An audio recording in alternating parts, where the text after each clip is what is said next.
Today I want to talk about YWAM in Eden House Children's Home in Chiang Rai Province, Thailand. The reason I want to talk about this is that recently there's been a story in Washington, D.C. and on a lot of the blogs about a YWAM owned house in Washington, D.C. called C Street. And it's operated by a group called The Family, and a lot of Congress people are given apartments there for rates that are below market value, and so you could say that it's a YWAM family operation that's connected to politics.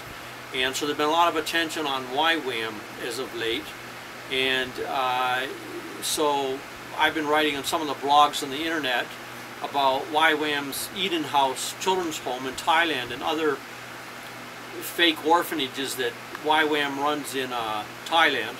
And so I want to talk about Eden House specifically because it's run by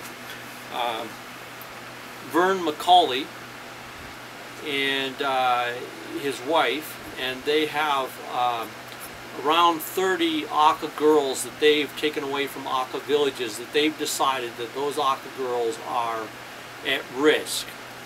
And of course they've made up the definition of their own terms of what being at risk is about. But the problem is, on their own website, they say that the only languages used in the mission are English and Thai, so they obviously don't care anything about Aka. And they also vilify the Aka people in a video that they have on YouTube about the Aka villages, and then they compare that to what they're doing, which is so much better. And so it's basically white racism against the Aka people on the part of Vern Macaulay and his wife in their whole conception of this idea about where the Aka are at, where they're at.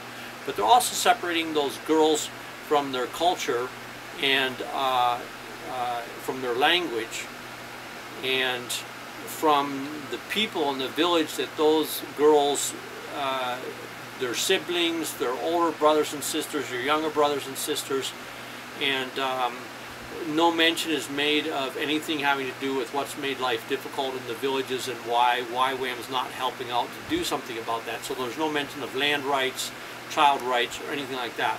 And these girls are taken to Eden House Children's Home, and they're virtually ideological prisoners. They're slaves of ideology because Vern is making them, under the YWAM concept, into little white evangelicals that will get sent back like torpedoes into the villages to try to convert those people too.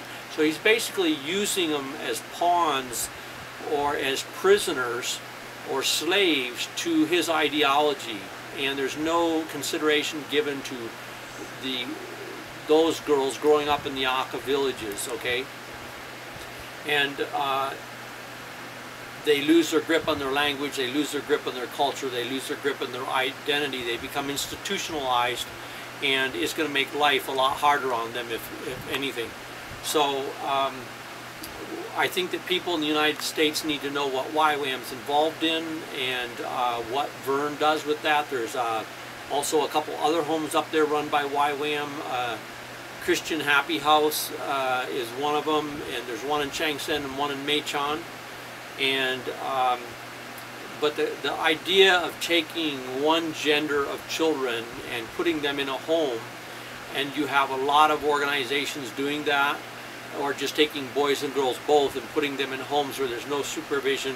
They make money, they raise money, and the parents are never told the dynamic there. The donors aren't told, the parents don't know. The donors don't know how little money it costs to support children in a village or families. And the Akas don't know how much money is going through the hands of Vern and what it's costing to run that operation. And so it's not informed consent. And we firmly believe in my work with Miju and what I've been doing for years, that the Aka children belong in Aka villages with Aka families or extended families, and that The support of the community is important, and protection of land rights and ID cards, basic rights for the Auca people. That's really where the emphasis is, and assistance to improve land production, fruit trees, other crops that they can permaculture in the village. But taking their children away isn't the answer, and the troubling part is that it's not just Vern, but certainly YWAM is one of the most fanatic organizations, cult-like organizations. They create a lot of stress on young people in America. They're really after money, and they put a lot of guilt trip on young people, and it's a real issue of control at all times. And those young people have some perspective on knowing what's happening to them, but the Auca, they've never had anything, and they're coming out of the village, and you have these people that are highly organized to control these young people, these girls in this case, and it's a very unequal equation, and there's nobody to say, well, what are the girls doing, and why are they being isolated away from their culture? Well, when you watch the Eden House video that Vern McCauley made along with Aj at Auca Outreach Ministries, you get a very clear idea that basically they have no use for Auca culture anyway. The Auca people don't count, so what you do with the girls doesn't matter, because you're converting them and improving on who they are. That's very much the racist attitude of Eden House, and a lot of people in America should be real concerned that YWAM is taking away indigenous children, especially indigenous girls, from their villages and putting them in these concentration camps, these holding tanks, these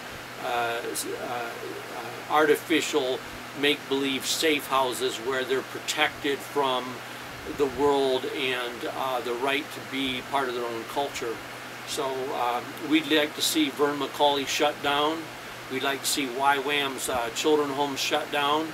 And we'd like to see anybody that's taking Auca children away from their villages and making money off them. It's basically trafficking.